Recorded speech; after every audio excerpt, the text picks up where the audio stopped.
ગોવર્ધન સિમ્બર સમવાય ઔદિત્ય વિદ્યાર્થી ગૃહ તથા સરકેશ્વર ભુવન મહોવા દશાબ્દી મહોત્સવ અંતર્ગત આપણા દ્વિતીય સત્રમાં સ્કિલ ડેવલપમેન્ટમાં મળતી તકો પર આપણા ત્રણેય તજજ્ઞ મહાનુભાવોને આપણે સાંભળશું. સત્ર પૂર્વે ઉદ્ઘોષકની ભૂમિકાના ભાગરૂપે આપ સૌ વક્તાઓને જણાવી દઈશ કે આપ સૌના વક્તવ્યની સમય મર્યાદા 15 મિનિટની રહેશે, જે આપ સૌને પ્રેક્ટિકલી જણાવી દઉં છું. આપના સમયગાળામાં એટલું બાળકોની અંદર કે જેને સ્કિલ ડેવલપમેન્ટ તરફ જવું છે એને યોગ્ય દિશા નિર્દેશ મળી રહે અને એ સંદર્ભે આપના તરફથી બધું મળી રહે એ જ ભાગરૂપે આપણે તમને સૌને આવકારીએ છીએ. તો આપણો શુભારંભ આપણે સ્વાગતથી કરવો છે, ત્યારે આપણી વચ્ચે શ્રી જયભાઈ રાજગોર ઉપસ્થિત છે, તો બહેનોને વિનંતી કરીશ કે તેમનો સ્વાગત ઉપક્રમ પૂર્ણ કરશે તેવી વિનંતી છે. આપણે જયભાઈને આવકારીએ છીએ, સાથે સાથે તાળીઓથી વધાવીએ. દિવ્યાંગભાઈ આપણી વચ્ચે ઉપસ્થિત છે, તો દિવ્યાંગભાઈનું પણ સન્માન ઉપક્રમ પૂર્ણ કરશો તેવી વિનંતી છે. અને સાથે સાથે જનકભાઈ જોશી જેઓ ઉપસ્થિત છે, તો તેમનો સન્માન ઉપક્રમ પણ બહેનો પૂર્ણ કરશે તેવી વિનંતી છે. આપણે સૌ તાળીઓથી વધાવીએ. આજના ઉદ્બોધનના પ્રથમ વક્તા તરફ આપણે જવું છે. જયભાઈ રાજગોર સુરતથી પધાર્યા છે. BE મિકેનિકલ સાથે MBA માર્કેટિંગમાં કરેલ જેસીઆઈ ઇન્ડિયા ગુજરાતના વાઇસ પ્રેસિડેન્ટ, ફ્લાયબીઝ કન્સલ્ટન્સી પ્રાઇવેટ લિમિટેડના ડાયરેક્ટર તથા કોર્પોરેટ ટ્રેનર, બિઝનેસ કન્સલ્ટન્ટ. હાલ એવો PhD લીડરશિપ ભાગવત ગીતામાં કરી રહ્યા છે. વિચાર તો કરો તમે, PhD કરે એ ક્ષેત્ર પાછું અલગ છે અને વ્યવસાય કરે એ ક્ષેત્ર પણ અલગ છે. એટલે એવું કહી શકાય કે જેમણે પોતાના જીવનની અંદર કર્મ અને શ્રદ્ધા બેયનો સમન્વય કર્યો છે એવા જયભાઈને વિનંતી કરીશ કે આપણને સૌને આપણા દ્વિતીય સત્રમાં એવું કંઈક અર્પિત કરે કે આપણા જીવનમાં આપણને સૌને ઉપયોગી થાય. આપણે જયભાઈને જોરદાર તાળીઓથી વધાવીએ. મહુવા બોર્ડિંગ તથા દશાબ્દી મહોત્સવમાં આવેલા તમામ મારા બધા ગુરુજનોને વંદન. ઘણું બધું શીખ્યા છીએ અને ઘણું બધું શીખવાડીએ છીએ, પણ સાથે સાથે જ્યારે યુવાન મિત્રોને બધા બેઠા હોય ને ત્યારે સુરતના એક સરસ મજાની 4 લીટીથી શરૂઆત કરીએ કે પારપણ પડી જવાના હોઈએ અને એકદમ ઉગરી જવાના હોઈએ. પારપણ પડી જવાના હોઈએ અને એકદમ ઉગરી જવાના હોઈએ, બેઠા છે રીતે સત્સંગમાં કે સુધરી જવાના હોઈએ. પણ આવા ઉપક્રમ આપણા માટે ઘણા સારા નીવડે છે, પણ જ્યારે છોકરાના હદે હું બેસું ને, કારણ કે હજી પણ રિસર્ચ સ્કોલર એટલે અમે ભણીએ જ છીએ, તો મને ત્યાં એમના બાજુમાં બેસવાનો એવો આનંદ થાય ને એવું લાગે કે આ જ્ઞાન તો ઘણું બધું છે, કરવાનું છે શું, શરૂ ક્યાંથી કરવું. સમય મર્યાદા આપી છે એમાં જ પૂરું કરીશ, આ મારું વચન રહેશે. અને એ જ સમય મર્યાદાની અંદર 5 વસ્તુ જો આજે આ જીવનમાં આપણે અહીંયાથી લઈને જઈએ તો મને એવું લાગે છે કે આજની આપેલો તમારો સમય એ સાર્થક નીકળશે. To be very frank, being a student I was not able to understand what is right for me. એટલે મુદ્દો એવો, થોડુંક કોર્પોરેટ સાથે હોઈએ એટલે થોડી સંસ્કૃત સાથે ઇંગ્લિશ આવી જશે તો એ બદલ માફ કરજો, પણ ક્યારે મારા માટે શું સાચું, શું સારું અને કયું પરવડે, આવા નિર્ણયો લઈને મેં મારી જર્ની શરૂ કરી હતી. જે ગમતું હતું એની સાથે સાથે પરવડે શું ને, આને પણ ક્યાંક ને ક્યાંક મેં કૌંસમાં રાખ્યું હતું. કારણ કે જે ગમે છે અને એની સાથે ઘરની શું પરિસ્થિતિ છે, એના અસમંજસની અંદર આપણે કોઈક ફિલ્ડ છોડવી પડે. રૂચાબેને બહુ સરસ રીતે ફ્લેક્સિબિલિટી શબ્દ વાપર્યો, પણ ફ્લેક્સિબિલિટી પછી એમાં 100% ઓતપ્રોત કેવું રહેવું ને, એની હું તમારી સામે થોડીક ઝલક મૂકવા માંગુ છું. BE મિકેનિકલ કર્યું, 4 વર્ષ કર્યા બાદ એવી ખબર પડી કે આપણે આમાં ચાલીએ એમ જ નથી. કારણ કે ઘરની અંદર એક એવું હતું કે તું એક એન્જિનિયર થવો જોઈએ, અને મજા આવી, એન્જિનિયરિંગ પણ કર્યું. 4 વર્ષ પછી ખબર પડી કે આપણે આમાં તો નહીં જ ચાલીએ. એટલે 75,000 રૂપિયાની 6 મહિનાની ફી, એવી રીતે 10 લાખ રૂપિયા સરસ રીતે બેંક ઓફ બરોડાનો લાભ લીધો, અને 10 લાખ પછી એવી ખબર પડી કે આ ભેગું થાય એમ નથી હવે. ત્યાર પછી એક બીજો અઘરો સવાલ, મેનેજમેન્ટ એન્જિનિયરિંગ કોલેજની અંદર એન્જિનિયરિંગ ફેસ્ટિવલ થાય જેને ટેકનિકલ ફેસ્ટિવલ કહેવામાં આવે. અને ટેકનિકલ ફેસ્ટિવલમાં જોગાનું જોગ એવું થયું કે 4.5 થી 5 લાખ રૂપિયાની સ્પોન્સરશીપ હું લઈ આવ્યો કોલેજમાં ઇવેન્ટ કરવા માટે. અને પૈસા ઉઘરાવતા બહુ સારું આવડી ગયું હતું. બોલતા તો હતા જ, પણ એવું બોલતા હતા કે પૈસા લઈ આવતા હતા. એટલે ઘણા બધા મિત્રોનું એવું પિયર પ્રેશર આવ્યું કે તું ભાઈ MBA માર્કેટિંગ કરી લે. અને હું એક યુનિવર્સિટીની અંદર શિક્ષણ ક્ષેત્રે એ લોકોનો રિસોર્સ પર્સન હતો. મારે કરવાનું શું, ડેડિયાપાડા, સાગબારા, સેલંબા, અક્કલકુવા, ઉચ્છલ, નીજર આ જે આખો પટ્ટો છે ત્યાં મારે જઈને એ લોકોને મેથ્સ અને ફિઝિક્સ ભણાવવાનું, એમના જે રિપીટર વિદ્યાર્થી હોય એને પાસ કરાવવાના અને યુનિવર્સિટીમાં એડમિશન અપાવવાનું. પગાર હતો 10,000 રૂપિયા. પણ એ બાને આપણે આખું સાઉથ ગુજરાત ફર્યા બાઇક લઈને. એ ટર્નિંગ પોઈન્ટ જીવનમાં ક્યાંક ને ક્યાંક મને ઘડવામાં બહુ મદદ કરી. માર્કેટિંગ જ કરતા હતા, પણ માર્કેટિંગ શબ્દ નહોતો ગમતો. કે કોઈ એવું કે આ ભાઈ માર્કેટિંગ વાળો છે. એટલે હું વિચાર કર્યો કે MBA HR કરીએ, એક સારું લાગશે. કંપનીમાં જઈ અને HR ગીરી કરશું અને સારી રીતે પૈસા કમાશું. પણ તે સમયે ક્યાંક ને ક્યાંક ઇનબોર્ન હતું કે આપણે માર્કેટિંગ ક્ષેત્રમાં જે લોકો સમજે છે ને એવું આ નથી. આના કંઈક આગળ આવવું જોઈએ. અને 2019-20નો જે કોવિડનો ગાળો આવ્યો ત્યાં સ્પોટીફાઈ, રેડિયો પબ્લિક, ઓવરકાસ્ટ, ગૂગલ આ બધામાં અવાજ આપવાની એક પ્લેટફોર્મ મળ્યું. અને પ્લેટફોર્મ આપીને જોવાના જોગમાં શીતળા સાતમની SOP, લાભ પાંચમના ફાયદા, આવા બધા મુદ્દાઓ પર, વિષયો પર ચર્ચા ખોલતા ગયા અને 1000 એપિસોડ ક્યારે પતી ગયા ખબર નથી પડી. મુદ્દો માત્ર એટલો હતો કે MBA ની ફી કાઢવાની છે. મારો સવાલ, અત્યારનો ઉપક્રમ મારો અત્યારથી ચાલુ થાય છે કે જે પણ તમે ભણો, શું તમારે તમારા પૈસે ભણવું છે? ભલે તમે 10મા ધોરણમાં હો, ભલે 11મા ધોરણમાં હો, ભલે 12મા ધોરણમાં હો, ભલે કોલેજના પહેલા વર્ષમાં હોય. 50,000 રૂપિયા કેવી રીતે કમાઈ શકાય એના વિષયની હવે હું શરૂઆત કરવા જાઉં છું. તમારી પાસે સરસ મજાનો ફોન છે. ઘણા બધા મિત્રો કદાચ વાત એવી લાગે કે બહુ ફોન આ તે, પણ મને એવું ખબર છે કે જો પૈસા આવે ને તો ઘરે મજા આવે.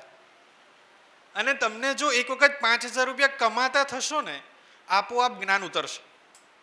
અને એ જે મહેનત લાગે ને કમાવામાં, ત્યાર પછી બધું ડહાપણ આવી જાય.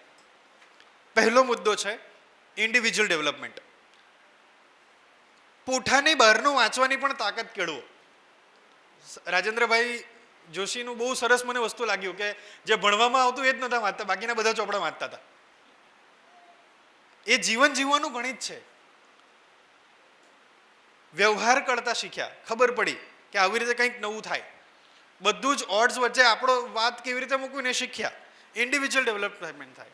વ્યક્તિત્વ નિર્માણ પર કામ કર્યું, ડિસિપ્લિન બિલ્ડઅપ કરી. ખબર પડી કે આવી રીતે કામ થાય, આવી રીતે ન થાય. ભયંકર ગાળો ખાધી, હજી પણ ખાઈએ છે, પણ મજા આવે છે. કારણ કે પ્રોસેસમાં મજા છે. એક વખત પ્રાપ્ત થશે ને પછી આ આવું જ બધું છે.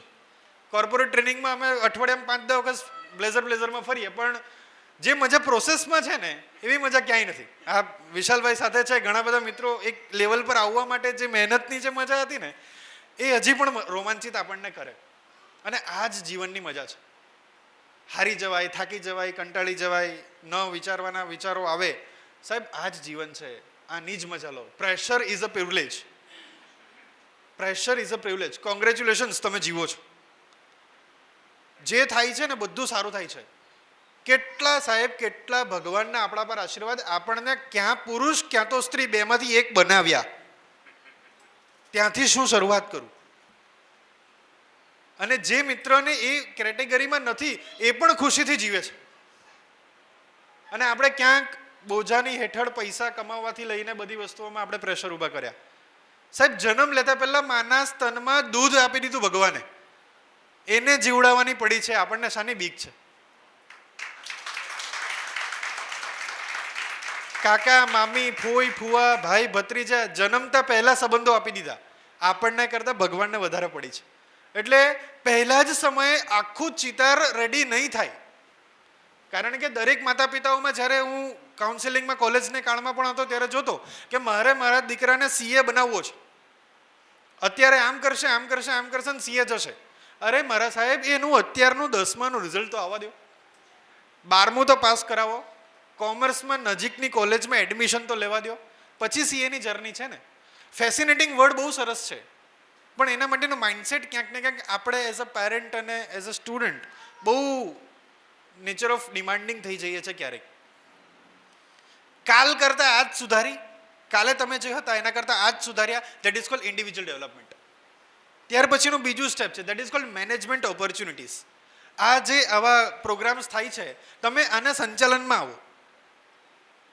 હું તમને કહું કે સૌથી સારામાં સારા લીડર કયા, તમને જે નામ યાદ આવે એવા લીડરના નામ આપો મને, લીડર્સના નામ. મોદી, વાજપેયી, ગાંધીજી, સરદાર વલ્લભભાઈ પટેલ. મુદ્દો એ છે છેલ્લા 5 વર્ષમાં આપણે લીડર જ નહીં આપ્યા. અને મજાની વાત એ છે કે ક્લાસરૂમમાં ભણતા હતા ત્યારથી મોનિટરથી લઈને કોલેજના જીએસથી લઈને ધારાસભ્ય, કોર્પોરેટર, બધી જગ્યાએ લીડર્સોની ખોટ નથી. પાછી લીડર્સોની ખોટ નથી, પણ લીડરશિપની ક્રાઇસિસ છે. લીડર્સની ખોટ નથી અત્યારે, લીડરશિપની ક્રાઇસિસ છે કે મારે આ ટોળાને ઉપર કેવી રીતે લાવવો. સેમ માપપટ્ટી બીજા માટે નહીં ચાલે. કોઈકને અત્યારે not a penny more not a penny less movie જેવો ડાયલોગ છે, પણ અત્યારે 10,000 રૂપિયા કમાવાની મુદ્દો છે ને. તમે એને એવા સ્કિલ આપો કે ત્યાંથી એ શીખાઈ શકે. એઆઈ, નોટબુક એલએમ કીધું સાહેબે, પેલા પંડ્યા સાહેબ હતા, એમણે કીધું કે નોટબુક એલએમમાં તમે ચોપડી નાખો, તમારી આખી બુક બની જાય. મારી આખી યુટ્યુબ ચેનલ એઆઈથી ચાલે છે. મારી આખી યુટ્યુબ ચેનલ એઆઈથી ચાલે છે, હું એમાં કંઈ જ નથી કરતો. અને કેમ્પસ ટુ કોર્પોરેટ 24 એપિસોડ આખો એમાં મેં ફ્રી મૂક્યો છે બધા મિત્રો માટે. રિઝ્યુમ કેવી રીતે બનાવવું, એટીટ્યુડ કેવી રીતે બિલ્ડઅપ કરવી, લોકોને મળવા કેવી રીતે જવું, પ્રેઝન્ટેશન સ્કિલ કેવી રીતે કેળવવી, આખો કોર્સ ફ્રીમાં છે. આખો એઆઈથી બનાવેલો છે, આપણે કંઈ કર્યું જ નથી એમાં. હવે સોશિયલ પ્લેટફોર્મ પર આવવું પડશે, તમારી વાત મૂકવી પડશે, એમાં પણ તમારા મુદ્દાનો ભાર હોવો જોઈએ. અત્યારે જે જ ભીલ જાતિનો કઠિયારો 6ઠા ધોરણમાં કથા કરાવતો હતો, એને જો અત્યારે કોર્પોરેટ સેશનમાં લઉં છું તો 18 રૂપિયા મળે છે. પણ એને ઇંગ્લિશ ભાષામાં આપણે વાપરી શકીએ છીએ. આપણી પાસે જ્ઞાન છે જ સાહેબ. હવે વર્સેટાલિટીની જરૂર છે, થોડુંક સોશિયલ બ્રાન્ડિંગની જરૂર છે, એટિકેટ્સની જરૂર છે. અને એ જેમ જેમ આપણામાં ડેવલપ થશે ને તો આપણને બહુ મજા આવશે. મેનેજમેન્ટ ઓપોર્ચ્યુનિટીઝ, કેવી રીતે 50 લોકોને, crowd pulling is a biggest thing in the entire country. લોકો ભેગા નથી થઈ શકતા. જો તમે આમાં મહારત હાંસલ કરવી શકો બહુ મજા આવે. સ્કિલ છે આ નાની નાની, લોકોને ભેગા કેવી રીતે કરવા. વોટ્સઅપ બિઝનેસ તમે લઈ લો, 1 રૂપિયાનું વોટ્સઅપ બિઝનેસ થાય. કેટલા વોટ્સઅપ બિઝનેસ તમારામાં કેટલા કોન્ટેક્ટ હશે, એને તમે એક મેસેજ મોકલો અને એના દ્વારા તમે અહીંયાથી કન્ફર્મેશન કરો. આ સંચાલન અહીંયાથી શીખો. આજે તમે આખો દોર જુઓ છો, પહેલાં ઉદ્ઘોષક આવે, ત્યાર પછી બધાનું વક્તાનું સ્પીચ આવે, પછી એનું આભાર વિધિ આવે. આખી પાર્લામેન્ટરી પ્રોસેસ છે સાહેબા. અહીંયા કેટલા લોકોની ચેર હોવી જોઈએ, એકી સંખ્યામાં હોવી જોઈએ, બેકી સંખ્યામાં ન હોવી જોઈએ, આ બધી વસ્તુ આપણે શીખવાની છે. ઓન સ્ટેજ મેનેજમેન્ટ છે. હવે અહીંયા ભૂલાઈ ગયું, કાગળ લઈને 10 મિનિટ નીકળશે, જિંદગી નહીં નીકળે સાહેબ.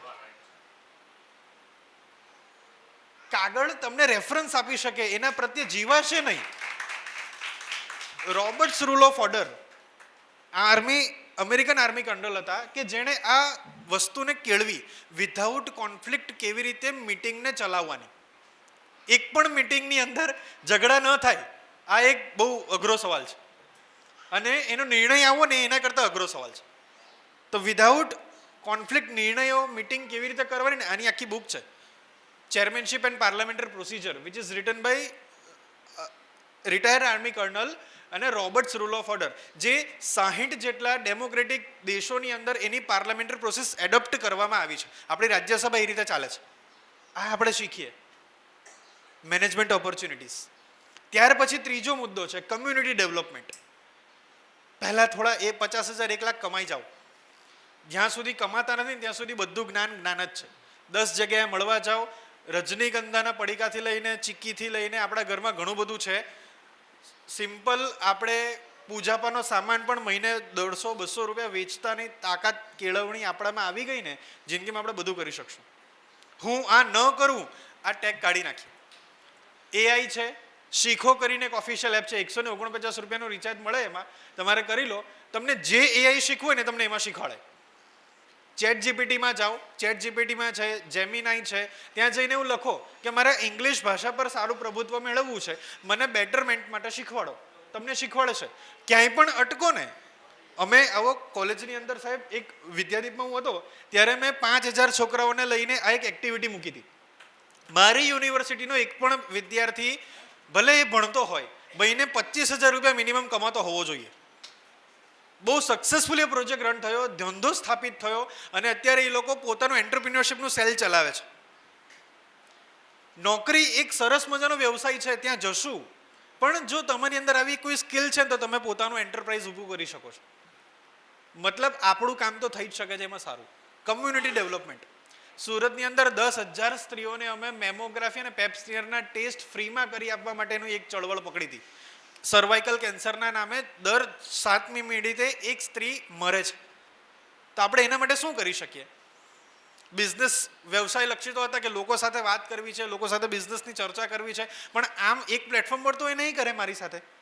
હું કંઈક સમાજમાં યોગદાન કરનારો બનીશ તો એ મારી સાથે આવશે. કલા મંદિર, તનિષ્ક, આ બધા કોર્પોરેટ સોશિયલ રિસ્પોન્સિબિલિટી CSRના ફંડ અમે લાવ્યા, જેનાથી બહુ સારા લેવલ પર હું ટ્રેનિંગ ત્યાં કરતો થયો. HDFC, ICICI, એડિલવીસ, એમાં ભગવદ્ ગીતા બેઝ ફાઇનાન્સ શીખવાડીએ છીએ અત્યારે.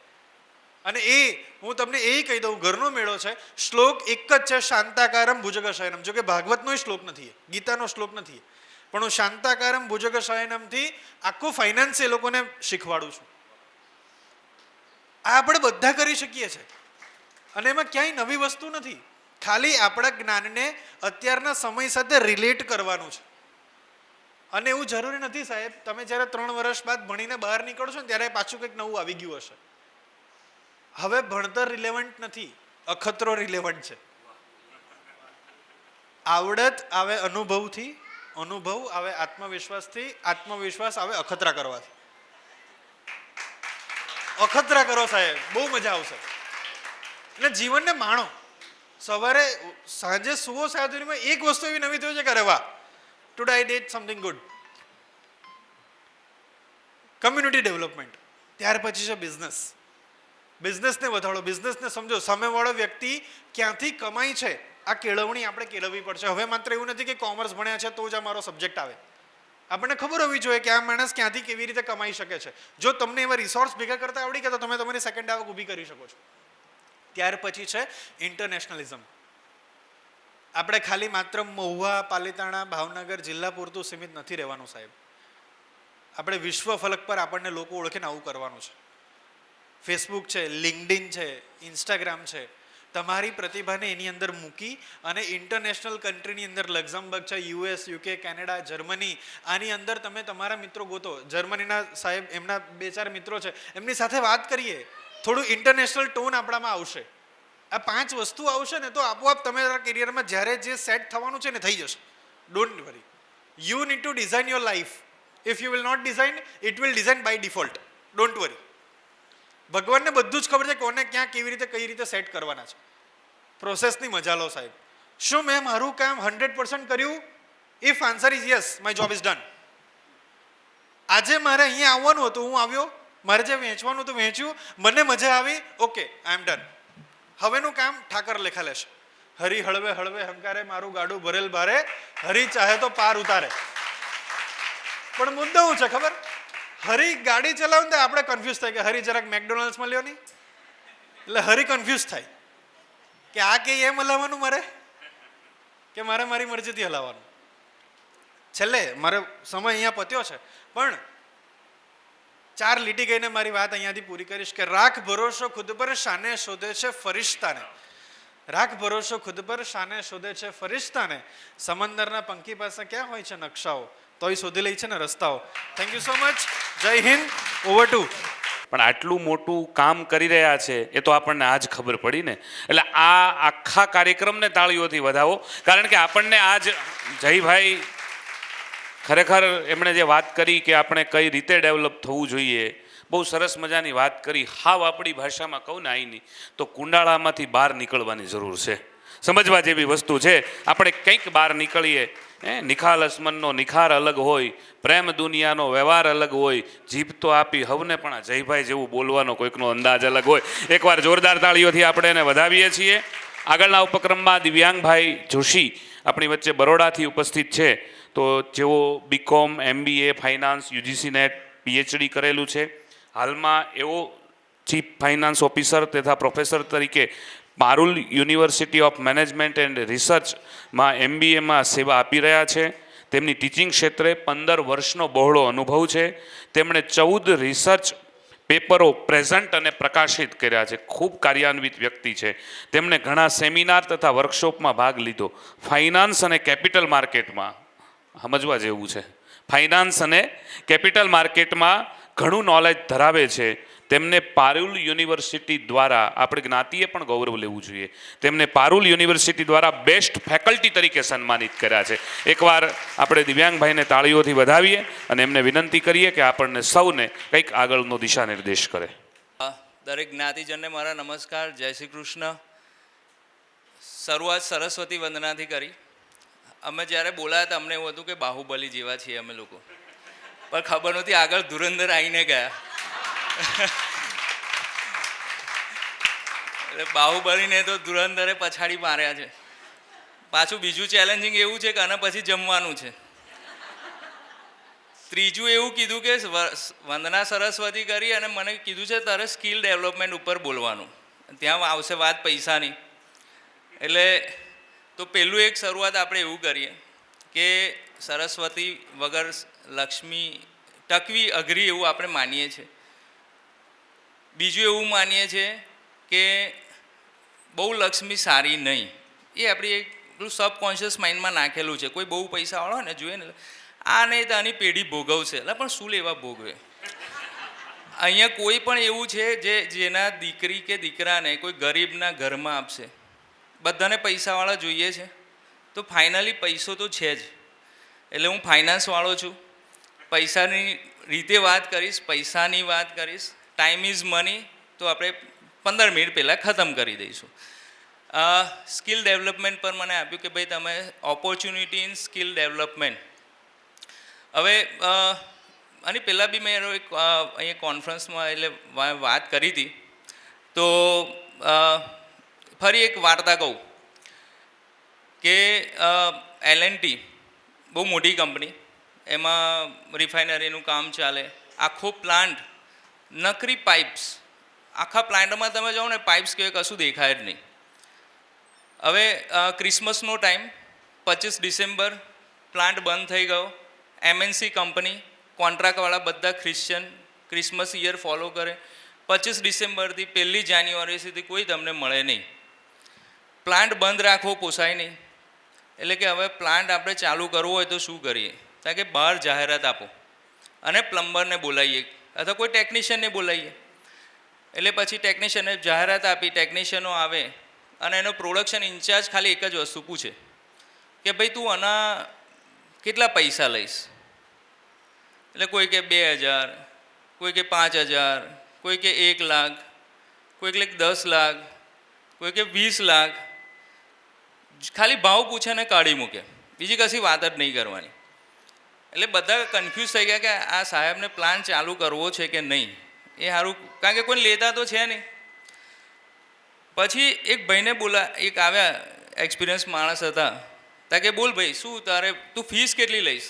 તા કે સાહેબ મારે પેલા પ્લાન તો જોવો પડે. તા કે પહેલો માણસ છે કે જે કામનો લાગે છે. તા કે તું એક કામ કર, આંટો મારી આય. પછી એનું પેલું વાંદરી પાનું લઈને આંટો માર્યો. આખા પ્લાન્ટ 2 કલાકે ખાલી પાઇપ ઉપર ઠોકે, ટક ટક ટક ટક ટક ટક. 2-2.5 કલાક, કારણ કે પ્લાન્ટ બહુ મોટો. 2-2.5 કલાકે પાછો આવે. પછી કે સાહેબ આના પૈસા તો હું લઈશ તમારી જોડે 80 લાખ રૂપિયા લઈશ રોકડા. તાકે પણ ચાલુ થઈ જવું છે. તાકે સાહેબ આજે ના થાય તો તમારે નહીં આપવાના. તાકે સારું. એક જગ્યાએ જઈને ઊભો રહ્યો અને પાઇપ પર જોરથી વાંદરી પાનું પછાડ્યું અને પ્લાન ચાલુ થઈ ગયો. તાકે સાહેબ પ્લાન ચાલુ, લાવો 80 લાખ રૂપિયા.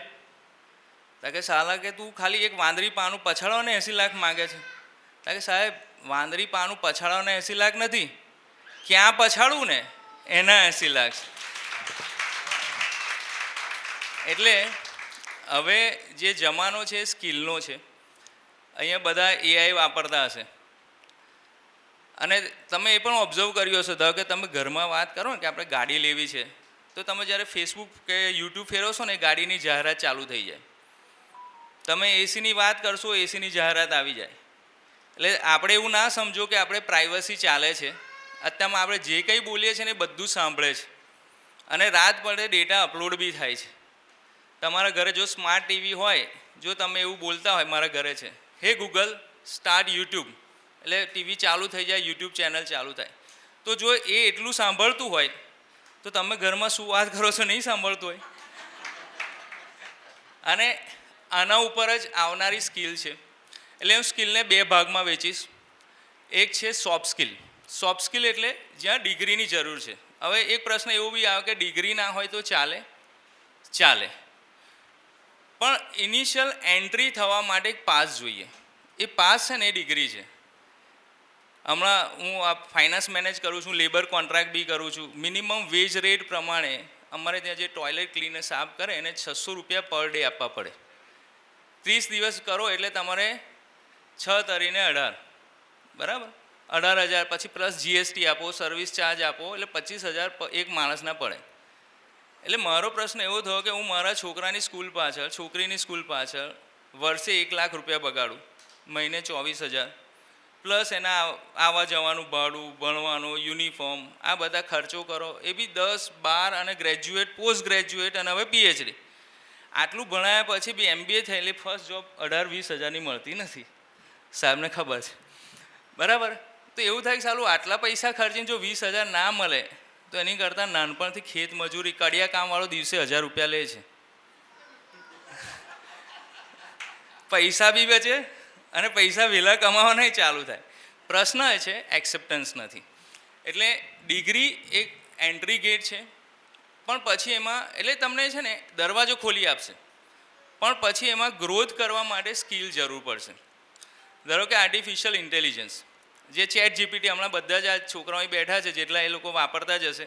કંઈ બી હોમવર્ક હોય, મારો છોકરો અત્યારે આવ્યો છે, મેથ્સનું ના આવડે ને એટલે ગૂગલ લેન્સમાં ફોટો પાડે, અપલોડ કરે, સીધું સોલ્યુશન. હવે એ સમજશે નહીં, પણ છે ટૂલ છે, વાપરે છે, તમે રોકી નહીં શકો. પણ એને કઈ રીતે વાપરવું, એક છોકરાને આવું આપણે વાત કરીએ ને, મોબાઈલ બધું સાંભળતું હોય એટલે રોજ પેલું વાતો કરતા, ભાઈ મારું ભણવામાં મજા નહીં આવતી ને આમ છે ને તેમ છે ને એ બધી વાતો કરતા હશે. પછી એવું કીધું કે ભાઈ રજા જોઈએ છે, એટલે ચેટ જીપીટીને અંદર પ્રોમ્પ્ટ નાખ્યું, write and leave application.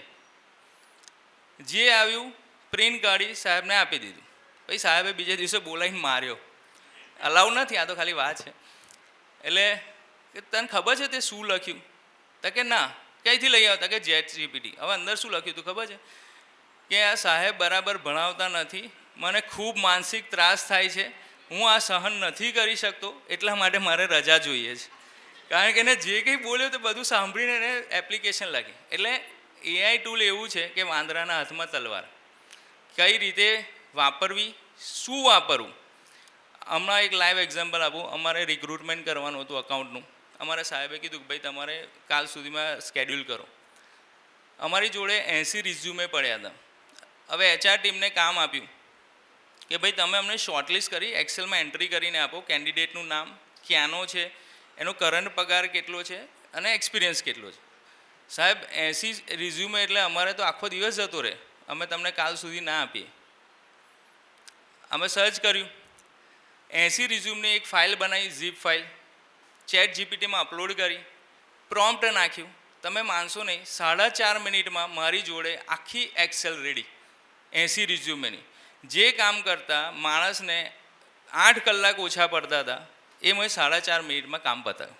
So that's the importance of chat GPT. તો લિસ્ટ ઓફ સોફ્ટ સ્કિલ અને હાર્ડ સ્કિલની વાત કરી દઈએ તો ટેકનોલોજી રિલેટેડ કોડિંગ છે, વેબ ડિઝાઇન છે, સાયબર સિક્યુરિટી છે, એના બેકએન્ડમાં ક્લાઉડ છે. તમે આ બધું બોલો છે ક્યાંક સંગ્રહ થાય છે તો એના મેનેજમેન્ટ માટે ત્યાં જરૂર પડશે.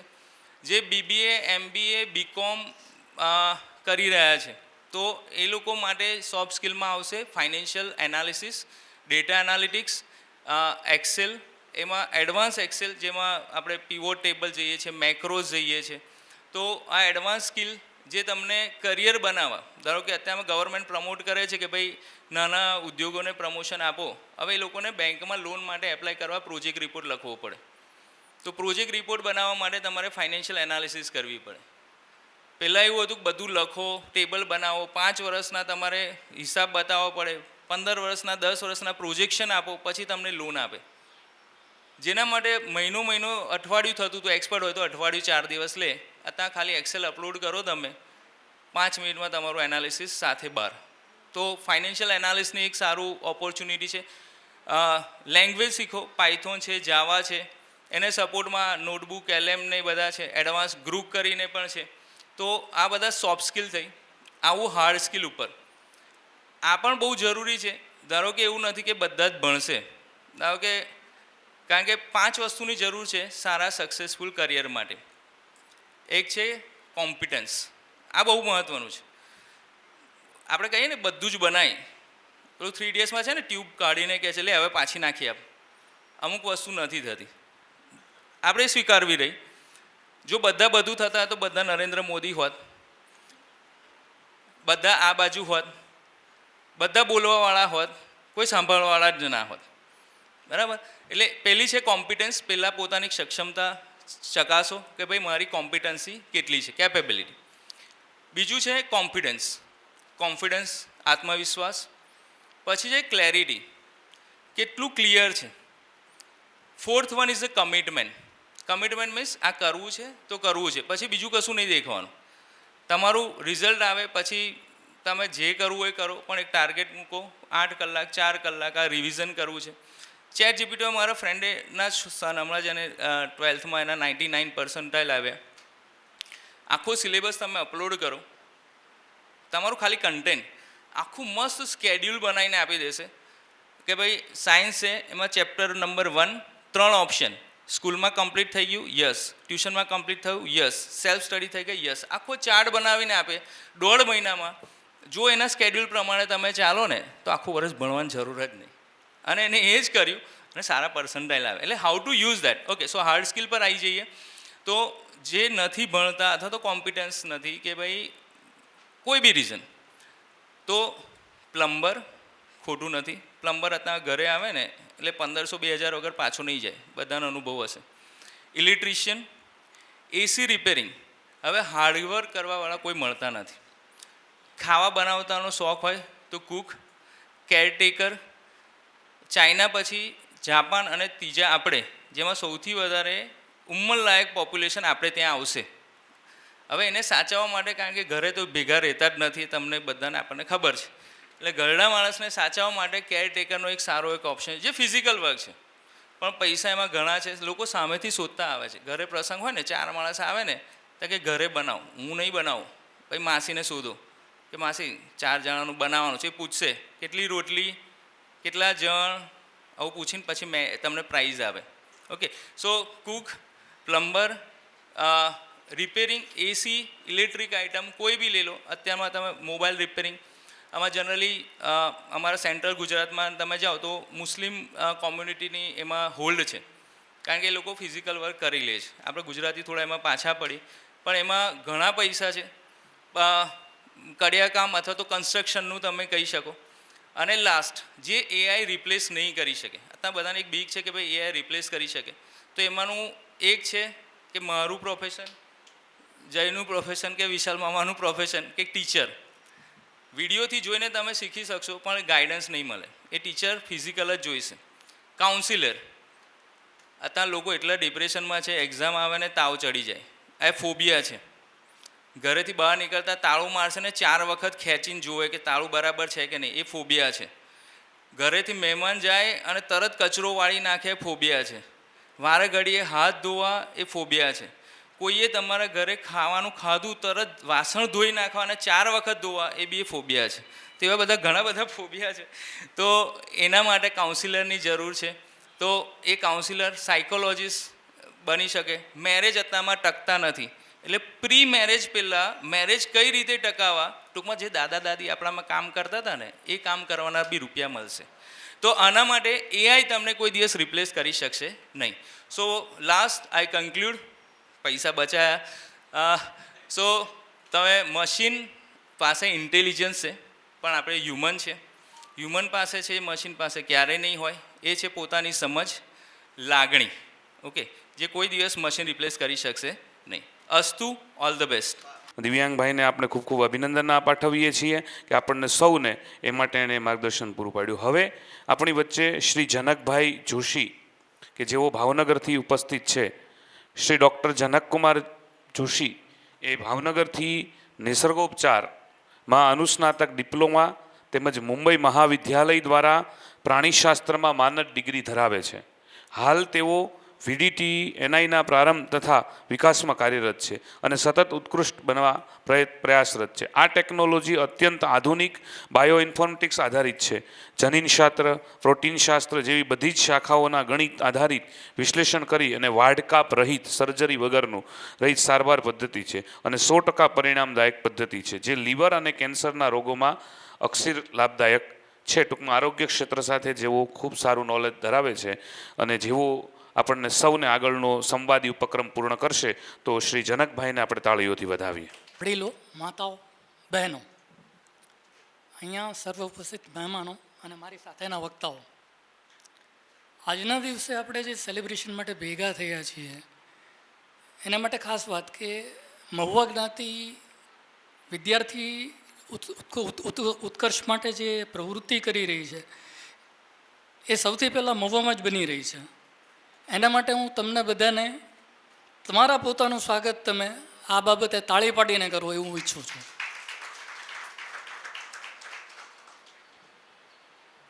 હવે સ્કિલ ડેવલપમેન્ટનો સ્કોપ છે એ કઈ કઈ જગ્યાએ રહેલા છે આજનો મેઇન સબ્જેક્ટ મારા સેશનનો છે અને મોટે ભાગે હું સબ્જેક્ટને વળગીને ચાલીશ અને આ જ સબ્જેક્ટ ઉપર બોલવાની કોશિશ કરીશ.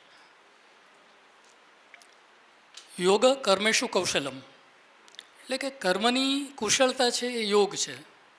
આ વસ્તુ પાતંજલ યોગ સૂત્રમાં છે, પણ ખરેખર સ્કિલ સેટ કે સ્કિલ સેટનું ડેવલપમેન્ટ આનું મૂળ જે છે એ સાંખ્યશાસ્ત્રમાં પડેલું છે. સાંખ્યમાં કર્મેન્દ્રિય અને જ્ઞાનેન્દ્રિય એના કોમ્બિનેશન્સને આધારે શરીરની પ્રકૃતિ સાથેની ઘટના અને શરીરની અંદરની જે ઘટનાઓ છે એની અંદર વિશેષ એનાલિસિસ આપેલું છે ને એના આધારે સ્કિલ કઈ રીતે ડેવલપ થાય છે એ સમજાવવામાં આવેલું છે. પણ હવે એક્ઝેક્ટલી અત્યારે સાંખ્યશાસ્ત્રને આધારે એને સમજાવવાની કરતાં આધુનિક અર્થમાં આવશું ને સમજાવવાનો પ્રયત્ન કરીશ. આપણા નર્વસ સિસ્ટમની અંદર સંદેશાઓ જે પાસ થાય છે એમાં બે પ્રકારના સંદેશાઓ છે. એક સંદેશાની સ્પીડ એવી છે કે જે લગભગ 2 થી 3 કિલોમીટર પર અવરની સ્પીડે શરીરમાં પાસ થાય છે. અને બીજા એક સંદેશાનો પ્રકાર એવો છે કે જે 432 કિલોમીટર પર અવરની સ્પીડે પાસ થાય છે. એમાં પહેલા સંદેશાનો જે પ્રકાર છે એમાં પેઇનને લગતા જે મેસેજીસ છે એ જતા હોય છે. જ્યારે શરીરના કોઈ કોષ છે એનું ઇલેક્ટ્રિકલ ચાર્જ છે -55 અરાઉન્ડ પહોંચે છે ત્યારે મગજને મેસેજ આપે છે અને એને કારણે જે તે એરિયામાં હિલિંગ કરવા માટેની અલ્ગોરિધમ્સ અને મટીરિયલ છે એ જગ્યા ઉપર ટ્રાન્સફર થાય છે. પણ એની સિવાયના જે મેસેજીસ છે જે 432 કિલોમીટરની સ્પીડે પાસ થાય છે એ ખરેખર સ્કિલને ડેવલપ કરવા માટે એનું બહુ મોટું મહત્ત્વ છે. આ મેસેજીસના આધારે નર્વસ સિસ્ટમ અને શરીરની યાંત્રિક રચનાઓ, હાથ પગ વગેરે છે, આ બંને કોમ્બિનેશનથી કામ કરે છે. હવે સ્કિલ અને નોલેજ આ બંનેની વિશે આપણે થોડું ડિફરન્સ સમજવાની કોશિશ કરીએ તો નોલેજ એવો પાર્ટ છે કે જેમાં કન્સેપ્ટ છે, ડેફિનેશન છે, આઈડિયા છે, આ બધી જ વસ્તુ જે છે એ મગજની અંદર મેમરીના ફોર્મમાં સંગ્રહાય છે અને એની માટેનું એક પોઈન્ટર છે એ મેમરી તરફ મુખ્ય મગજમાંથી હંમેશ માટે લાગેલું રહે છે અને જ્યારે એની જરૂરિયાત પડે છે ત્યારે પોઈન્ટરના આધારે મેમરીના એરિયામાંથી ડેટાને ફેચ કરે છે, રિટ્રાઈવ કરે છે અને એ નોલેજને ફરી વખત ત્યાં રિપ્રેઝેન્ટ કરવામાં આવે છે. પણ જો આપણે એક્ઝેક્ટલી સ્કિલની વાત કરીએ તો એ મસલ માસ અને મેમરી છે. વધારે સ્પષ્ટ કરું તો મસલની કેળવણી છે, મસલનું માસ છે. આ વસ્તુ છે એના કોમ્બિનેશનથી તમે કોઈ પણ પ્રકારની સ્કિલ સેટવાળી ક્રિયા કરી શકો છો. આ સ્કિલ સેટ જ્યારે તમારામાં ડેવલપ થાય છે ત્યારે તમારે ઘણી બધી પ્રેક્ટિસ કરવી પડતી હોય છે ને પ્રેક્ટિસના આધારે સ્કિલ સેટ ડેવલપ થાય છે. જ્યારે નોલેજ છે એ તમને ભણાવવામાં આવતું હોય છે, એમાં કોઈ મુખપાઠ હોય છે, તમે ક્યારેકથી ડાયરેક્ટ એને વાંચો છો, તમે એને સમજો છો. જ્યારે સ્કિલ સેટ છે એ તમારે સીધે સીધું પ્રેક્ટિસથી સમજવાનું રહે છે. તમારે હાથ પગ તમારી ચેતાઇન્દ્રિયો છે એનાથી એને પ્રેક્ટિસ કરવું પડે છે અને તમે એને સમજી શકો છો. હવે એક્ઝેક્ટલી આપણી પાસે સ્કિલ સેટને ભણવાનો સ્કોપ કઈ જગ્યાએ રહેલો છે એ હું શિક્ષણના આધારે સમજાવવાનો પ્રયત્ન કરીશ. અત્યારે આઈટીઆઈ છે એ હાઈસ્કૂલના લેવલની આસપાસની જે જરૂરિયાત છે ત્યાં ટર્નર ફિટર્સ છે, સ્મિધી શોપ છે, ઇલેક્ટ્રિકલ છે, એસી એન્ડ રેફ્રિજરેશન છે, આ બધા સબ્જેક્ટ છે આઈટીઆઈમાં ભણવામાં આવે છે. 8 થી 10ના લેવલે ટેકનિકલની અંદર વર્કશોપ ટેકનોલોજી છે, elements of electrical and mechanical છે, ઇલેક્ટ્રોનિક્સ છે.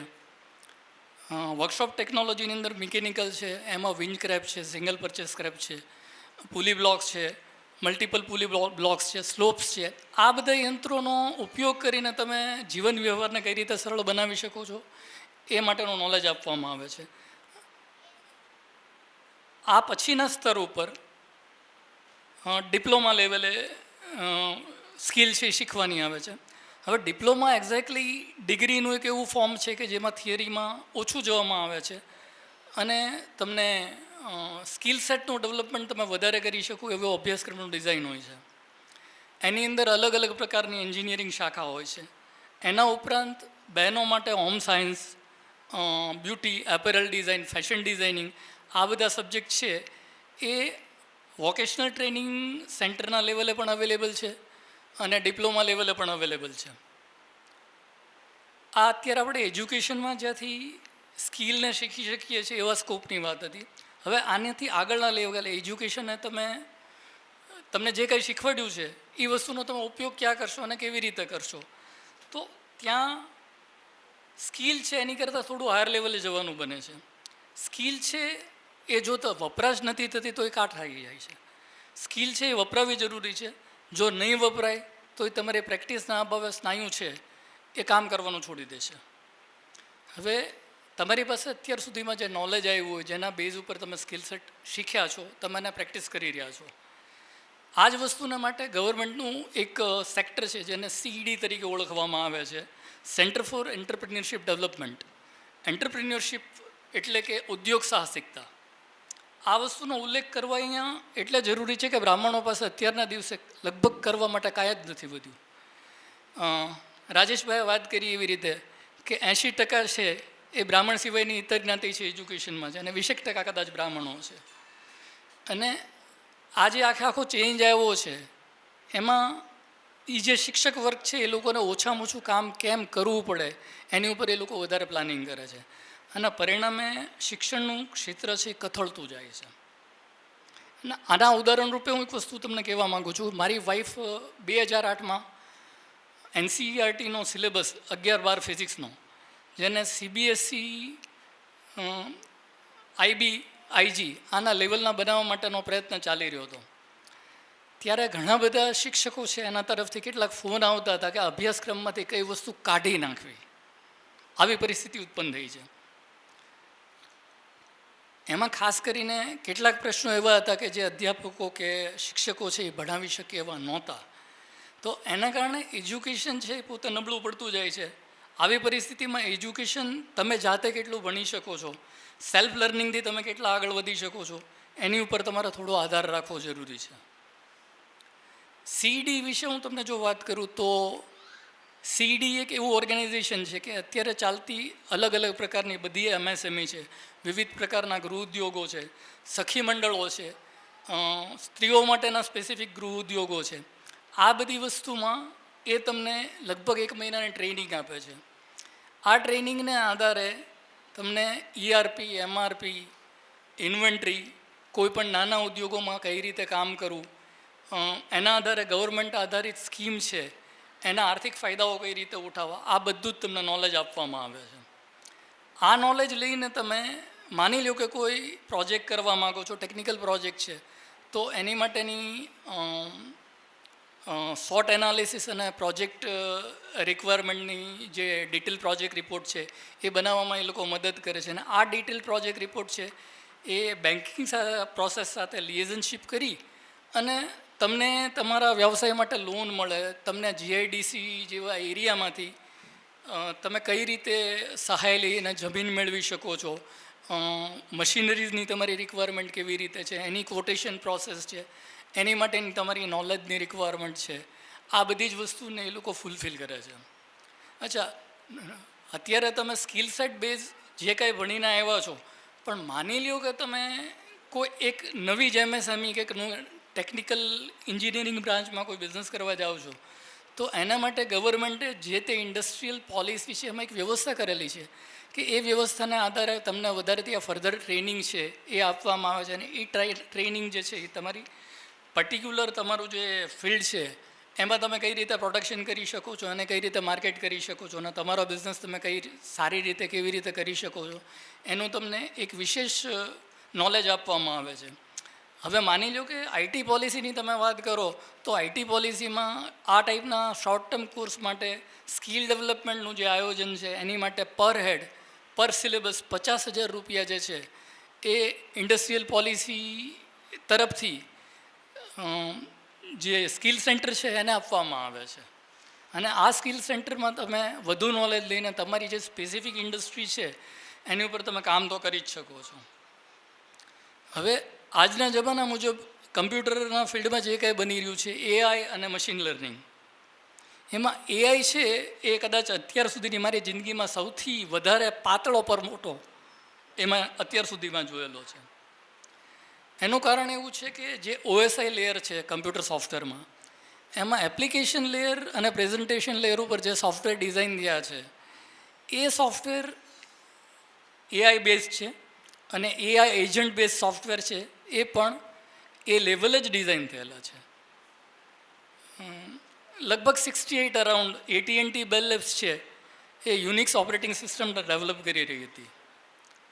એ દરમિયાન લગભગ અરાઉન્ડ 88-90 માઇક્રોસોફ્ટને એવો વિચાર આવ્યો કે યુનિક્સ ઓપરેટિંગ સિસ્ટમ છે પ્રોગ્રામર ફ્રેન્ડલી છે, સિસ્ટમ આર્કિટેક્ચર અને સિસ્ટમ એનાલિસ્ટ ફ્રેન્ડલી છે, આપણે એવું કંઈક કરીએ કે જેનાથી બાકીના લોકો એને વાપરી શકે. ને એ એપ્રોચથી એણે જે ડેવલપમેન્ટ શરૂ કર્યું એ ડેવલપમેન્ટ આજના દિવસે બિલકુલ ઊંધે માથે ખાડામાં પડેલું છે.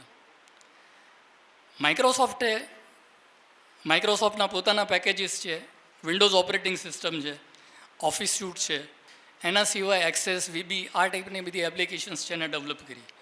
આ ડેવલપ કરેલી એપ્લિકેશન્સ છે એ બિલકુલ સાવ સાદી ભાષામાં કહીએ તો પ્રોગ્રામર ફ્રેન્ડલી વર્ડને રિપ્લેસ કરી અને ખરેખર વ્યવસાયના ફિલ્ડમાં ક્લેરિકલ વર્કમાં ડોબાઓને કેવી રીતે ડેવલપ કરવા એની માટે આ સિસ્ટમને ડેવલપ કરવામાં આવી.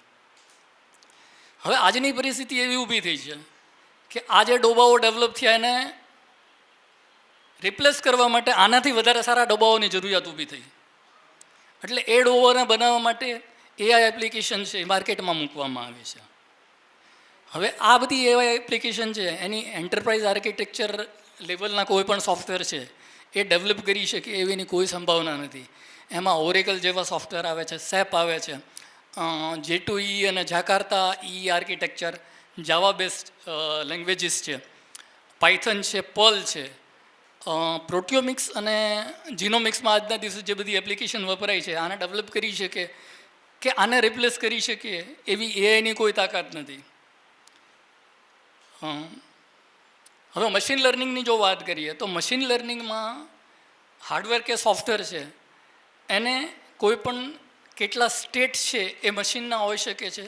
એ સ્ટેટમાં મશીનને તમે શું ઇનપુટ આપી શકો છો અને એની સામે મશીન તમને શું આઉટપુટ આપશે, આ વસ્તુ છે ને એ મશીન જે નકરું હાર્ડવેર છે, એક ઇલેક્ટ્રોનિક સર્કિટ છે, એને તમારે બનાવવાની હોય છે. એ ફર્ધર એક વધારે સારી રીતે હું તમને સમજાવવાની કોશિશ કરું તો ગધેડા કેમ ડેવલપ કરવા એની જેવી પ્રોસેસ છે. ને આ બધું આજે હું તમારી સામે જે કાંઈ બોલી રહ્યો છું લગભગ મારા સોફ્ટવેર અને IT ઇન્ડસ્ટ્રીના 35 વર્ષના એક્સપિરિયન્સના આધારે બોલી રહ્યો છું. હવે એઆઈ ઇન્ડસ્ટ્રી જે કંઈ ડેવલપ થઈ રહી છે એની માટે મેઇનલી બે રિક્વાયરમેન્ટ છે, ડેટા સેન્ટર અને સેમિકન્ડક્ટરની ઇન્ડસ્ટ્રી, જે સેમિકન્ડક્ટર અને વિવિધ પ્રકારની આઈસીઓ ડેવલપ કરશે અને અગેન એઆઈ માટેના કમ્પ્યુટર્સમાં આ બધું વપરાશે. હવે સેમિકન્ડક્ટરની જે ઇન્ડસ્ટ્રી છે એની નાનામાં નાની ઇન્ડસ્ટ્રી છે એની per day requirement 50 lakh gallon પાણીની છે.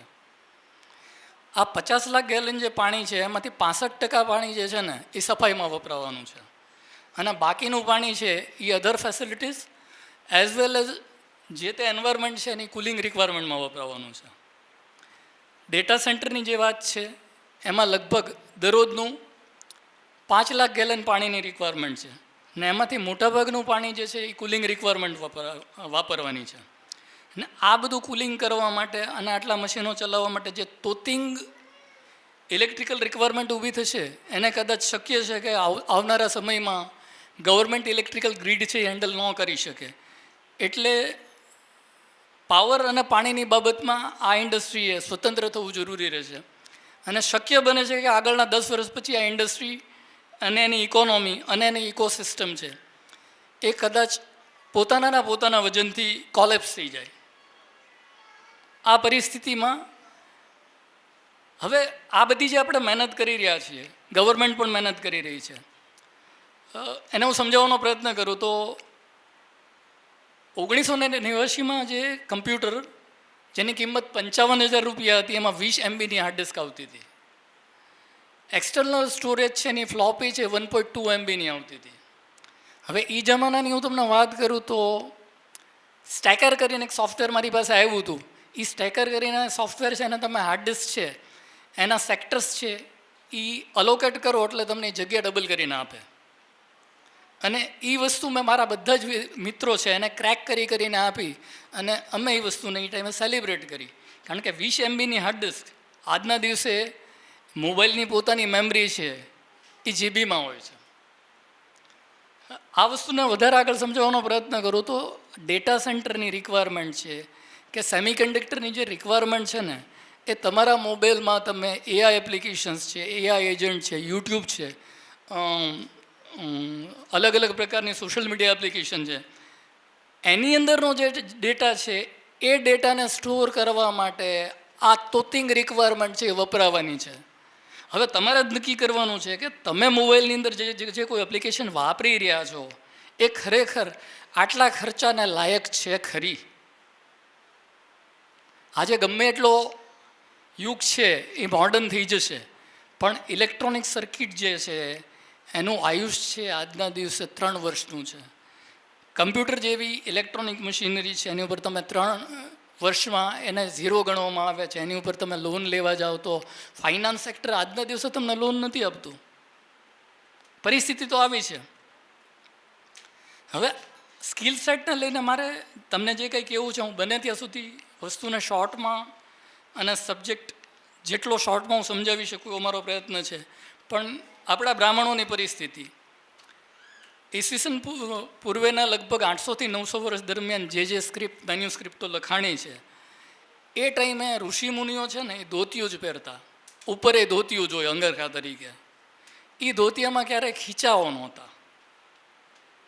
આજના દિવસે બ્રાહ્મણો છે ને એ ખીચાવાળા કપડાં પહેરતા થયા પણ ખીચામાં રાખવા માટે એની પાસે વસ્તુઓ નથી. એ સમયે ઋષિઓએ ટેકનોલોજી ડેવલપ કરી. એ ટેકનોલોજી છે એ વિશ્વકર્મા કુળના બાકીના ઋષિઓને એણે આપી. ને આજના દિવસે જે વિશ્વકર્મા જ્ઞાતિઓ છે એ MSME સેક્ટરને પૂરી હોલ્ડ કરીને બેઠી છે. એના સિવાય જે વિશ્વકર્મા જ્ઞાતિઓ છે અથવા અલગ અલગ વિવિધ પ્રકારની જ્ઞાતિ, હું પર્ટિક્યુલરલી કોઈ એક જ્ઞાતિ વિશે બોલવા નથી માગતો, પણ એવા લોકો છે કે જે આઈડેન્ટિટી ક્રાઇસિસમાં જીવી રહ્યા છે. જે લોકો પાસે પોતાની આઈડેન્ટિટી છે નહીં, એને પોતાની જાત વિશે બોલતા ગર્વ નથી થતો. આવા લોકો એક ચોક્કસ સમુદાયમાં ભળે છે અને એવા ચોક્કસ સમુદાયમાં ભળ્યા પછી એ સમુદાય આધારિત વિવિધ પ્રકારના સંસ્કારો અને વિધિ કરાવવામાં ભાગ લે છે. ને તમને આજના દિવસે ખબર નથી હોતી કે એ સમુદાયમાંથી તમે જો એને વિધિ કરાવવા બોલાવ્યા છે તો એ તમારે ત્યાં વિધિ કરાવે છે એ માણસ છે, મોચી છે, સુતાર છે, લુહાર છે, શું છે તમને ખબર નથી હોવાની. બ્રાહ્મણો પાસે પહેલેથી અત્યાર સુધી પરિસ્થિતિ એવી જ રહી છે કે વિદ્યા લેવી, આપવી અને કર્મકાંડ કરવો અને એની દક્ષિણા છે એને પ્રાપ્ત કરવામાં એની પાસે પછી રહે શું, તો કે એનો માત્ર જીવન નિર્વાહ ચાલે છે. એ કોઈ પણ પ્રકારની પ્રોપર્ટી નથી બનાવી શકતો. એની હાલત આજના દિવસે ખૂબ જ ખરાબ છે. નાનપણથી હું સાંભળતો આવ્યો છું કે એક ખૂબ ગરીબ બ્રાહ્મણ હતો. વાર્તાની શરૂઆત જ આવી રીતે થાય. હવે ગરીબ બ્રાહ્મણ હતો એ પુનરુક્તિ દોષ છે. બ્રાહ્મણ હંમેશા ગરીબ જ હોય છે, એની પાસે ક્યારેય પૈસા એવા જ નથી. એટલે અહીંયા હું જે કહેવા માગું છું ને આ મારો કન્સેપ્ટ છે એ એવો છે કે બ્રાહ્મણો એ માત્ર નોકરી મેળવવા માટે સ્કિલ સેટને ડેવલપ કરે એ જરૂરી નથી. એનું કારણ એ છે કે નોકરી મળી ગયા પછી તમારી સામે અલગ ચેલેન્જીસ છે. કેટલીક ઇન્ડસ્ટ્રી છે એ લોકોના HR રૂલ એવા હોય છે કે તમારો સ્કિલ સેટ અને તમારી ડિગ્રી જે ફિલ્ડમાં હોય એની કરતાં એના ડિપાર્ટમેન્ટમાં તમને અલગ જગ્યાએ પોસ્ટિંગ કરીને મૂકે છે. હવે એને કારણે બને છે એવું કે માની લો કે એક એન્જિનિયર છે, એની ડિગ્રી મિકેનિકલમાં છે. હવે એનો એક્સપિરિયન્સ છે સેન્ટ બ્લાસ્ટિંગ, મેલ્ટિંગ, વેક્સિંગ એવા એરિયામાં છે જે મિકેનિકલનો પાર્ટ નથી. આવો એક કેન્ડિડેટ છે એ બીજી કોઈ જગ્યાએ જોબ માટે જાય છે એટલે HR લોકો તો એનો ફાયદો ઉઠાવવા બેઠેલા હોય છે. HRનો ઉપયોગ શું છે તો કે કોઈ પણ કંપની છે એને એમ્પ્લોય છે એ 80,000નો પડતો હોય તો એ 60,000માં પાડી અને HR જે છે એ કંઈક ઓર્ગેનાઇઝેશન માટે સારું કરી રહ્યો છે એ જેને ત્યાં પ્રૂવ કરવાનું હોય છે. એટલે રેઝ્યુમની અંદર પહેલો ફોલ્ટ એ કાઢશે કે ભાઈ તમારો જે બેઝિક ડિગ્રી છે એ આ ક્ષેત્રમાં છે ને તમારો અનુભવ છે આ ક્ષેત્રમાં છે એટલે તમે અહીંયા ડિસ્ક્વોલિફાય થાવ છો. ને આવા કારણોસર એક જ પ્રકારની ઇન્ડસ્ટ્રીમાં અથવા નજીકની ઇન્ડસ્ટ્રીમાં જ્યારે તમે ઇન્ટરવ્યૂ માટે જાઓ છો ત્યારે તમને વિવિધ કારણોસર ડિસ્ક્વોલિફાય કરવામાં આવે છે. હવે જો નોકરી છે, સ્કિલ સેટ ડેવલપ કર્યા પછી તમે આટલું બધું શીખો છો ને ત્યાર પછી તમારા હાથમાં નોકરીના નામે એક ગુલામી સિવાય બીજું કંઈ નથી, એમાં શોષણ સિવાય બીજું કંઈ નથી હોતું. એટલે બ્રાહ્મણો જો છે એ અત્યારે જે બેઝિક સ્કિલ સેટ ડેવલપ કરી અને એ એવી સ્કિલ સેટ ડેવલપ કરે કે જેમાં ઇવોલ્યુશનરી ચેન્જીસ આવે પણ 3 વર્ષમાં એ સ્કિલ સેટ છે એ ટોટલી ડિમોલિશ થઈ જાય, ઓબ્સોલેટ થઈ જાય. એવી સ્કિલ સેટ તરફ કોઈ ક્યાંય ધ્યાન દેવાનું નથી અને એવા સ્કિલ સેટનો કોઈ ફાયદો નથી. દાખલા તરીકે ઇન્ડિયન ક્લાસિકલ મ્યુઝિકલ ઇન્સ્ટ્રુમેન્ટ છે કે વેસ્ટર્ન ક્લાસિકલ મ્યુઝિકલ ઇન્સ્ટ્રુમેન્ટ છે, એનું વર્ષોથી આર્કિટેક્ચર એક જ છે, એમાં કોઈ જાતનો અત્યાર સુધી બદલાવ નથી આવ્યો. ને એની સામે તમે સોફ્ટવેરમાં જાઓ કે હાર્ડવેરમાં જાઓ, દર 3 વર્ષે તમારી ટેકનોલોજી બદલાઈ જાય છે. અને આજે તમે ભણીને નીકળ્યા છો અને 3-4 વર્ષ પછી એન્જિનિયર છે એની હાલત પ્યુન કરતાં ખરાબ થઈ જાય છે. હવે MSME તરફ જવાનું કે એન્ટરપ્રિન્યોરશિપ એટલે કે ઉદ્યોગ સાહસિકતા તરફ જો બ્રાહ્મણો નહીં જાય તો એની પાસે પોતાનો ધંધો નહીં હોય. એ નોકરી કરવા માટેના સ્કોપ શોધે છે એની કરતાં નોકરી આપી શકે એવા સ્કોપ એને શોધવા જરૂરી છે. જો આવું નહીં થાય તો બ્રાહ્મણોની હાલત છે એની કરતાં ખૂબ જ ખરાબ થશે, ખૂબ જ. કારણ કે તમારી પાસે રિઝર્વેશન નથી, તમારી પાસે ગવર્મેન્ટના બીજા કોઈ ફાયદા નથી, જાતિગત આરક્ષણના કોઈ ફાયદા નથી. તો આ બધી પરિસ્થિતિમાં બ્રાહ્મણો છે એ એવું શું કરશે કે જેને આધારે એને દક્ષિણાને બદલે એને રેમ્યુનરેશન મળે અને ગૌરવપૂર્વક પોતાનો જીવન નિર્વાહ ચલાવી શકે. આવું મને તો કાંઈ નથી દેખાતું. તમને કોઈને આમાં કાંઈ દેખાય છે ખરું આવું? મારો તમને પ્રશ્ન છે. ને જો આ વસ્તુમાં તમે મારી સાથે એગ્રી હો તો બ્રાહ્મણો છે એણે ટેકનિકલ સાઈડ પોતાની જાતને એટલી ડેવલપ કરવી પડે એવું છે કે MSME છે એને ફરી વખત બ્રાહ્મણોએ ટાર્ગેટ કરવું પડે એમ છે. ઋષિ પરંપરામાં એન્જિનિયરિંગ લેવલે જે સ્ક્રિપ્ટ બધી ડેવલપ થઈ છે, બની છે, એ સ્ક્રિપ્ટ ઉપરથી આગળ નવું ટેકનોલોજીકલ ડેવલપમેન્ટ અને ઓલરેડી જે ડેવલપમેન્ટ થઈ ગયું છે આ બંનેને એકસાથે ઇન્ટિગ્રેટ કરી અને નવી ટેકનોલોજીને ડેવલપ કરી અને બ્રાહ્મણો પોતાની પરિસ્થિતિ, આર્થિક પરિસ્થિતિને વધારે સારી બનાવી શકે એવા પ્રયત્નની એક જરૂરિયાત ઊભી થઈ છે. આ જગ્યા ઉપર મને એક વધુ વસ્તુ છે એક્સપ્લેન કરવાનું મન થાય છે કે આજે તમારામાં સ્કિલ આવી ગઈ છે તો સ્કિલ શું આવી ગઈ એટલે તમને નોકરી મળી ગઈ, એ નોકરીના આધારે તમે એટલું કમાઈ શકશો કે જેના આધારે તમારો પરિવાર ચાલે. હવે માની લ્યો કે શિક્ષણ જે છે, સરકારી શિક્ષણ જે ચાલી રહ્યું છે, ધોરણ 12 સુધીની વસ્તુ અલગ છે, પણ જે પ્રાઇવેટ કોલેજીસ, અને હજી તો એવી પરિસ્થિતિ ઊભી થવા જઈ રહી છે કે ફોરેન યુનિવર્સિટી છે એને ભારતમાં પરમિશન અપાવવા જઈ રહી છે, અને એ પોતાના સિલેબસ છે એ પોતાની રીતે ભણાવશે. આવી પરિસ્થિતિમાં જ્યારે તમે સિલેબસ ભણશો એમાં ભારતીય રિલેટેડ, ભારતની કલ્ચરને રિલેટેડ અને ભારતની ઇકોસિસ્ટમને રિલેટેડ કેટલું નોલેજ છે એ તમે ભણી શકશો અને ભારતની વસ્તીને તમે સર્વિસ આપી શકશો. આ એક બીજો ક્વેશ્ચન બને છે.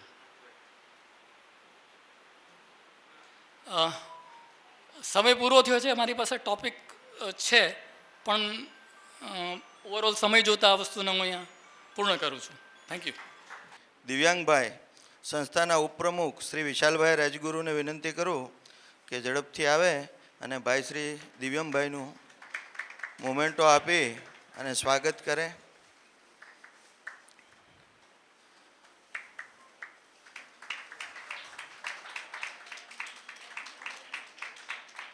ખૂબ ખૂબ ધન્યવાદ. આપણા ત્રીજા વક્તા અને ખૂબ જ જાણકાર એવા માનની ડૉક્ટર જનકભાઈ, હું વિનંતી કરું સંસ્થાના મંત્રી શ્રી વિમલભાઈ ભટ્ટને કે જનકભાઈનું મોમેન્ટો અર્પણ કરી અને સ્વાગત કરે.